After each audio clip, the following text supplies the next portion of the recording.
Chico y Santiago.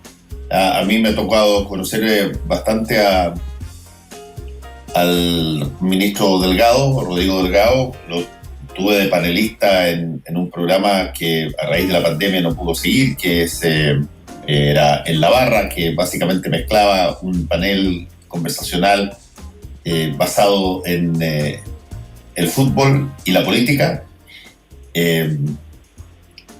Y creo que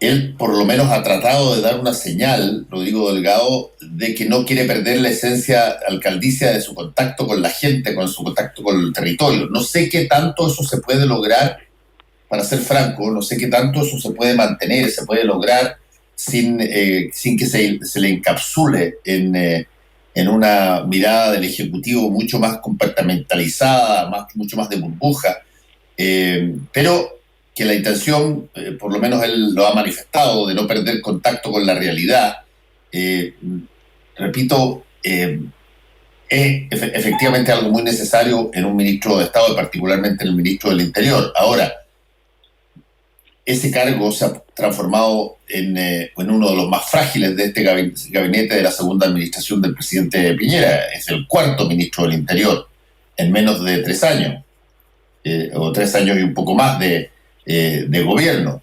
Y por lo tanto tiene una particular, yo diría, fragilidad. No sé cómo ven esa situación, Federico. Mira, yo veo que intento de no perder calle, porque un tipo con más calle, alcalde de Estación Central. Entonces, viene de ahí, de la base, de la alcaldía, de una alcaldía además popular. Yo creo que eso siempre es bueno que exista en gente que se dedica a la política, pero no hay ninguna posibilidad que mantenga eso siendo ministro del Interior y que eso le sirva como ministro del Interior. Quisieron poner una cara amable que cumpliera con ser de la UDI para no cambiar el diseño, la ingeniería política al interior de la moneda. Cumplía todos los requisitos y además cara amable y además vinculado al apruebo y no al rechazo como era el exministro Pérez. Cumplía todos los requisitos, pero no hay ni una posibilidad, como decía, de mantener cara amable y vinculación con la calle, porque el Ministerio del Interior es exactamente lo contrario de una alcaldía. Tiene que mantener coordinaciones de la alta política y fundamentalmente hoy día, y es el gran problema que tiene y que le ha costado tanto y que ha significado la rotación del ministro del Interior como nunca desde el año 90, Pérez, recordemos que fue el ministro que menos duró en el cargo, y el único de ser suspendido por la Cámara de Diputados, sí, lleno de récords de malos, digamos.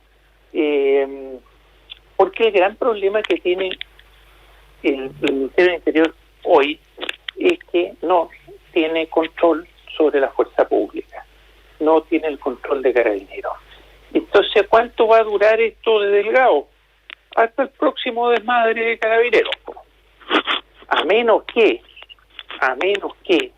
de verdad, y esto no tiene nada que ver con la calle, insisto, de verdad se tome en serio su cargo y empiece la reestructuración, la refundación de Carabineros, que sí la calle pide, eso sí lo pide la calle, ahí podría haber una conexión con la calle, y la clase política lo pide, y están los votos, todo indica, para hacer una refundación de verdad de Carabineros, pero para eso hay que tener el impulso político, las ganas, y salir de ese zapato chino que está en la moneda, en que no gobierna, que sabe que no tiene poder, pero que necesita hacerlo. Si no emprende esa gran misión que tiene el Ministerio del Interior hoy día, que el Ministerio del Interior y Seguridad Pública, recordemos, por eso tiene el tema de Carabineros. Si no aborda eso, cualquier coordinación política de alto nivel, cualquier otra cosa que haga, se va a ver eclipsada y va a caer en el tobogán cuesta abajo. Y vamos a tener un Rodrigo Delgado como un Pepino Alvarez. Va a durar poco, porque el tema hoy día recordemos que gran parte del poder está en manos de la ciudadanía. Si la moneda tiene cada vez menos poder, las élites tienen menos poder, estamos en un proceso, en un fenómeno sociológico bien particular. Entonces, si Rodrigo Delgado, su forma de conectarse con la calle es emprender la refundación o reforma profunda de la policía en Chile, wow, bienvenido sea, aplauso, quiere decir que de algo le sirvió a la calle. Pero a ver, si no lo hace, no solo se va a distanciar de la calle aún más, sino que además va a durar poco en el cargo, porque es fundamental hoy día eso. Déjame preguntarte algo, Federico, y a ti también, Chago, respecto de lo que tú estás diciendo. ¿Qué tanto hoy día tiene de manejo propio un ministro del Interior versus qué tanto ese cargo está determinado por variables que no se controlan directamente? Yo creo, por ejemplo, que lo he dicho varias veces, digamos, yo creo que Gonzalo Blumel entró al Ministerio del Interior viniendo de Evópoli, viniendo de una actividad política que lo tenía bien posicionado, lo aplaudieron inmediatamente cuando entró, una persona con la que se puede conversar, que tenía una imagen espectacular, y que de pronto, en la vorágine de las cosas que no se controlan porque no pueden ser determinadas por la autoridad, te ves envuelto en uno como esa flora que de repente pasa por un pueblo fantasma de cowboys por el viento, y te empiezas a meter cada vez más en un hoyo, y terminas no pudiendo salir de ahí. El Ministerio del Interior, yo te diría, no en esto del gobierno, en todos los gobiernos de alguna manera han tenido la incapacidad de poder generar control sobre las cosas porque la dinámica está dada por variables distintas que no están a su alcance. Y si es que la voluntad política del presidente o presidenta de la República no apoyan ese control, peor. Por lo tanto, las posibilidades, yo te diría hoy día que Rodrigo Delgado, te repito, a quien conozco, le tengo estimación en términos de su capacidad política y lo que ha hecho en Estación Central, las posibilidades que él tenga la facultad de dominar ese cargo y de ser una figura señera que eventualmente ordene las cosas, en términos teóricos, son muy magras. No están las herramientas puestas para que eso pueda ser todavía, no están. Mira tú, la situación, pero que a mi modo de ver fue extraordinariamente simbólica de eso, cuando el ministro anterior, a través de su defensor, señala que no es el Ministerio del Interior el que está a cargo de Carabineros en estados de emergencia, sino que esa función le corresponde al ministro de Defensa, en lo que probablemente fue uno de los errores patagüinos que significó su caída. Pero cuando tú ves que la justificación es que, mira, yo no puedo hacer nada porque no me corresponde a mí, siendo que eso no es correcto, bueno, ¿qué imagen más gráfica para básicamente ver que cuando las cosas son turbulentas en la política nacional, básicamente el ministro del Interior se transforma en alguien que está condenado de alguna manera a las determinaciones que no obedecen de sus propias decisiones, sino que se transforma en un cargo, yo te diría, no te digo que es irrelevante porque no es verdad, pero en un cargo donde las posibilidades de que siga en el hoyo y en vez de salir para arriba termine excavando, mucho más todavía, son muy altas. Oye, muy altas. Yo de verdad creo que uno puede mirar el vaso medio lleno, el vaso medio vacío en esta cosa. Yo creo que de verdad lo digo, apelando incluso a la inspiración de generosidad que tiene una persona, un senador como Buenchumilla, que decía, yo no, a un joven no lo conozco, viene de la realidad, etcétera. Yo de verdad miraría esto desde el punto de vista institucional, y desde el punto de vista institucional, lo que es independiente de quién es, a quién nombraron, es la irrelevancia del cargo de ministro del Interior hoy día, luego de las gestiones que se han hecho en torno a la significación que el gobierno, una vez que salió de ahí Andrés Chadwick, la significación que ha tenido el Ministerio del Interior, cómo se ha ido diluyendo el Ministerio del Interior como un cargo, y que no es un tema solamente atendiendo a la historia, no es un tema solamente de este gobierno, también en lo que se escuchábamos en la entrevista que tú le hacías a Francisco Buenchumilla, entendíamos, él habló de ese gobierno, la actitud de ese gobierno frente a los temas de la Araucanía cuando él era intendente, etcétera, y la actitud del ministro del Interior, Jorge Burgos, en esa época eran del mismo partido y eran de lo que hoy día es la oposición política, y tú te das cuenta de que es un problema del presidencialismo y de la forma exacerbada del centralismo. Y entonces el cargo de ministro del Interior, que ostenta la etiqueta de jefe de gobierno, nosotros sabemos que ya no es así, al contrario. Entonces es lo que tú estás señalando, Fernando, en cuanto a que, bueno, cuando nombran a alguien como Rodrigo Delgado, que viene de Estación Central, etcétera, que es un alcalde, que es una gente joven a quien uno le desea que le vaya bien, que sea muy inteligente, etcétera, la primera pregunta que uno se hace es, si llega a un cargo que viene en una pérdida caída fundamental de relevancia en el Estado, es, ¿cuál es su base de poder? ¿Cuál es el rango y el alcance del poder que exhibe? Independientemente del cargo, porque los cargos a veces hacen a las personas, pero en este caso específico el cargo sabemos que viene hacia abajo, por lo tanto, ¿sobre qué se va a apoyar en su gestión? Que puede ser muy dialogante, etcétera, Rodrigo Delgado. A propósito de lo que tú decías, Fernando, sobre Blumel, es decir, el ministro del Interior, cuando tiene las características que tenía Blumel, o que tiene Rodrigo Delgado en estos momentos, depende mucho de lo que ellos mismos son capaces de darle al cargo. Ya no es el cargo el que les empieza a dar, sino que lo que ellos pueden darle. Y como el tema del Ministerio del Interior está fraccionado y absorbido por una crisis que es de gobierno, que no ha sido capaz el gobierno de solucionar, ninguno de los gobiernos, el solucionar, que es el tema de Carabineros, que viene ya de años, ¿no es cierto? No llega al Estado la descomposición institucional de Carabineros, no llega con este gobierno solamente, sino que es una acumulación.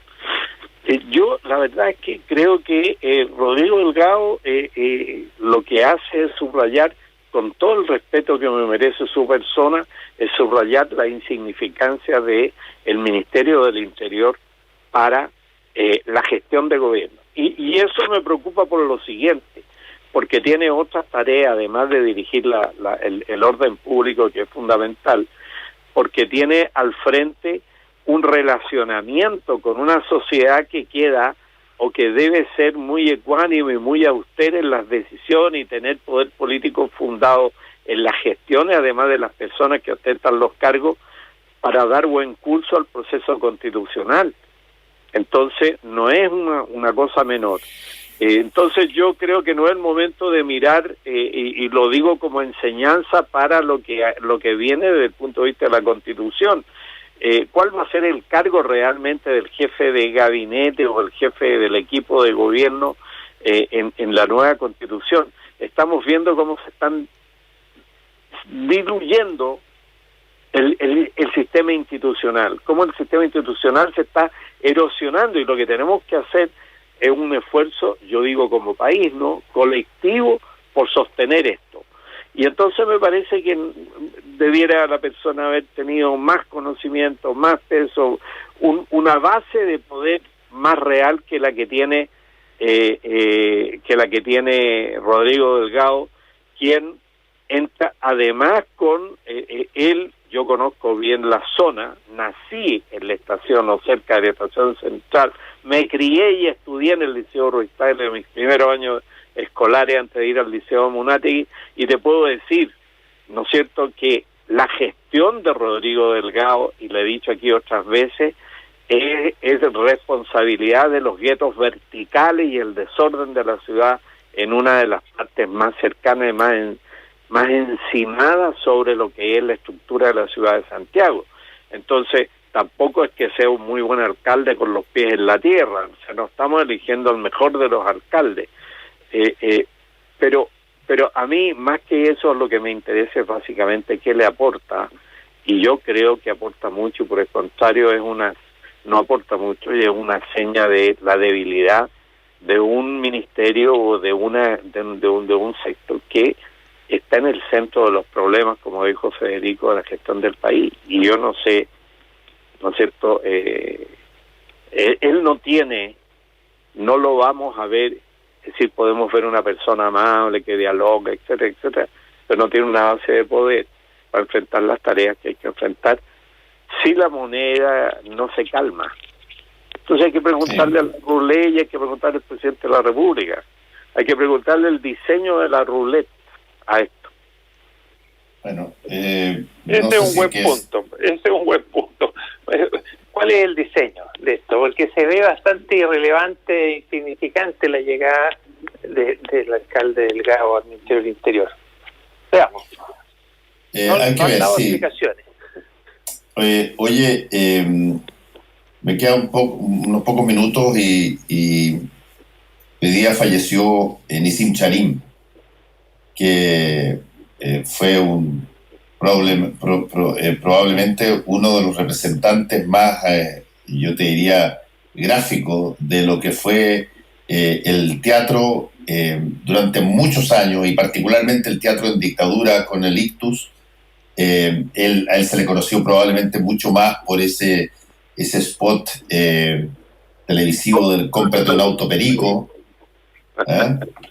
Pero Nissim Charim, el ictus, y fue un actorazo y un creador además, y una persona que en el mundo cultural tenía una relevancia enorme, autor o coautor de varias de las obras del ictus, de las más famosas de esa época. Y en realidad, fíjate, a mí me impactó cuando supe la noticia, porque uno lo tiene así como presente en cosas que uno se acuerda mucho, no solamente en el cómprate un auto perico, sino que en obras que uno fue a ver en esa época, como... Cayó. La otra, sí, el lindo país, vista al mar, algo así, ¿te acuerdas? El lindo país con vista al mar, Pedro, Juan y Diego. Eso. Es que el logró algo muy bonito en su momento, que fue la creación colectiva de obras. Exacto. No era creado por uno de ellos, sino que por el equipo, por el grupo, lo cual era una experiencia de creación colectiva, ¿no? Bien notable, y eran buenas obras, además, que retrataban el Chile de los 80 con todas sus tensiones y carencias, ¿no? Mira, de alguna manera, Federico, disculpa que te interrumpa, la música y el teatro fundamentalmente como actos de resistencia humana, de resistencia, de humanismo frente, engañando un poco el lenguaje, dándolo vueltas, retrucándolo, etcétera, para ir a los significados profundos de las cosas que se hacían como resistencia cultural a la brutalidad y a la dictadura. Claro, resistencia a la brutalidad, pues, de aquella época. Nissim Charim realmente merece un monumento en esto. De verdad es muy emocionante poder referirse a eso con una persona como él, porque en medio además de una discusión sobre cultura, en que ayer había un muy buen programa de Mostradores en la Clave donde se discutía precisamente esto, ¿no? O sea, la actitud, ¿no es cierto?, en medio de la pandemia, la omisión de la cultura como un cohesionador social tan importante como para bajar la tensión psicosocial de la población, para aliviar, y cómo se abandonan los elementos porque el economicismo los mata. Bueno, yo creo que Nissim Charim merece el pobre homenaje que nosotros le podemos hacer desde aquí, pero mucho, mucho más, y seguramente va a haber mucho más homenaje en esto. Y se han ido dos hombres grandes del teatro, él y hace poco el director, ¿cómo se llama? Alejandro Sieveking. Alejandro Sieveking, sí. Sí. No, yo me recuerdo algunas de las obras del Ictus en esa época, que ahí estaba el teatro en la calle Merced, en Santiago, sí. Y tú ibas a ver estas obras donde, bueno, estaba Delfina Guzmán y Sincharín, estaba un jovencísimo Cristian García Huidobro, que aparecía como actor. Y antes de la dictadura, acuérdate de Pato Cornejo. Jaime Badel, la Gloria Muchmayer, todas. Sí, un elenco de lujo. Enorme que tenía. Y ellos hacían efectivamente sus obras colectivamente.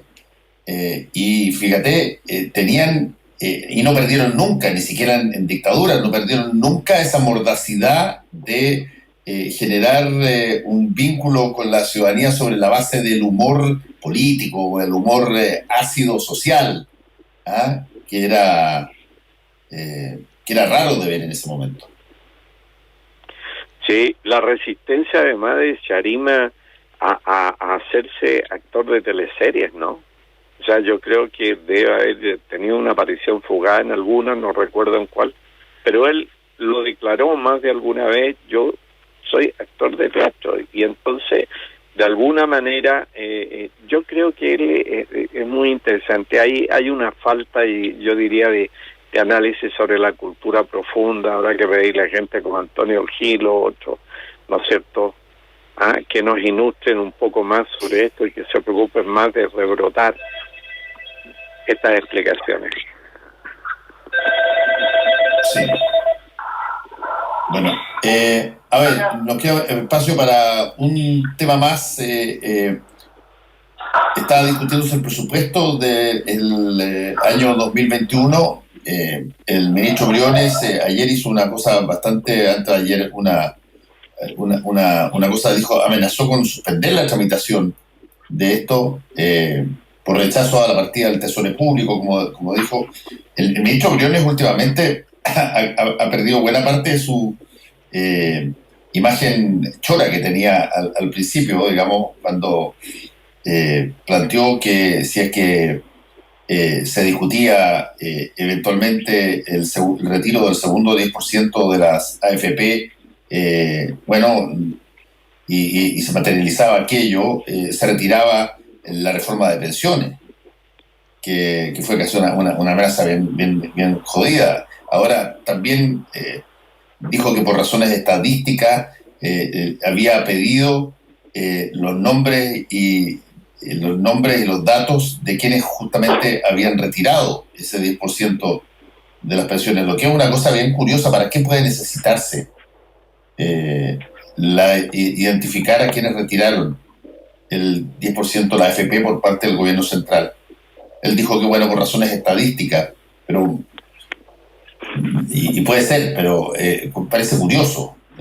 El hecho, en términos prácticos, es que la imagen de Ignacio Briones hoy no es la misma que tenía hace 4 meses atrás. Bueno, yo de verdad creo que la tiene difícil, la tiene harto difícil, pero a mí me llama la atención en esta discusión que hablamos siempre de pensiones, de fondos, de retiro, de plata que es de la gente. Yo insisto, plata que es de la gente, y no hablamos de administración. Si el problema de las AFP no son las cuentas individuales, sino que es, por cierto, la capitalización, cómo se pone y lo que da como resultado final. Pero entonces lo que da como resultado final es que la idea del mecanismo de la administración ¿no es cierto?, debe estar en el centro de la... Por eso yo decía, y Federico me corregía la vez pasada, yo estuve de acuerdo con la corrección al final, pensándolo bien, en que van a seguir la AFP a lo mejor y se van... Pero yo insisto, aquí hay que discutir la administración y entonces las AFP están en el centro, entonces no se puede hablar de reforma de pensiones sin poner sobre la mesa el tema de la administración, porque el tema de la administración es el que nos ha traído que el propósito del sistema, que es dar buenas pensiones, al final se ha transformado en algo, un déjà vu, o sea, una cosa conocida. Las pensiones son malas, el propósito final, el finalismo no se cumple, pero sí se cumple que haya un capital social que se administra de manera voluntariosa, sin información, etcétera, por un grupo de gente que tiene una especie de concesión para administrar esta plata. Yo creo que eso no va con la democracia ni con los resultados finales, ¿no es cierto? Y eso, entonces, cuando se habla de reforma de pensiones, y ese es el problema de acelerar una reforma de pensiones, es que es un parche a la misma administración y le están salvando la administración a los tipos que quedan. Y la verdad es que eso no va a avanzar. Entonces, yo creo que el ministro la tiene difícil porque no hay respuesta para eso. Oye, ya que mencionaste la conversación del otro día, yo también aprovecho a hacer una precisión. Yo creo que las AFP no se van a acabar, no deben acabarse en lo que hacen bien, pero van a ser profundas si la reforma de pensiones avanza, sea ahora o después, con el próximo gobierno, pero tiene que avanzar en algún momento. Esto es algo imprescindible, un reloj cuenta atrás en algo que hay que hacer sí o sí. Ya este país no admite, no tolera tan malas pensiones, ¿no? Entonces esa reforma va a venir y las AFP, mi impresión es que deberán seguir, pero con profundas reformas no solo en el tema de cómo administran las plata, que lo hacen razonablemente bien, pero sin restricciones necesarias, porque las platas no son de ellos son administradores. No puede ser que inviertan dinero en empresas contaminantes. En fin, hay un montón de restricciones en cómo y en qué administran, y en qué invierten las plata, pero también, por supuesto, en qué dinero administran. Qué absurdo suena que tengan algunos cotizantes que nunca les va a alcanzar el dinero para tener pensión, y esa pensión al final la va a pagar el Estado, porque es la pensión mínima que ponemos todos los chilenos para la gente más desposeída. ¿Por qué se quedan con esos dineros? Eso fue evidente en el retiro del 10%. Mucha gente sacó toda la plata que tenía, que eran poquísimas. Entonces uno dice, bueno, ¿y por qué esas cantidades, que son poquísimas, pero multiplicado por cientos de miles, mucha plata? ¿Por qué la administran la AFP si nunca van a dar pensiones con esa plata? En fin, hay mucho que conversar respecto a la AFP. A ver, nos tenemos que ir, desgraciadamente. Muchas gracias a Federico Llonón y también a Santiago Escobar. Cuídense. Chau. Chau. Actualidad con ojo crítico. La información desde distintos puntos de vista. Fue El Mostrador en La Clave, con el equipo de El Mostrador. La Clave me escucha.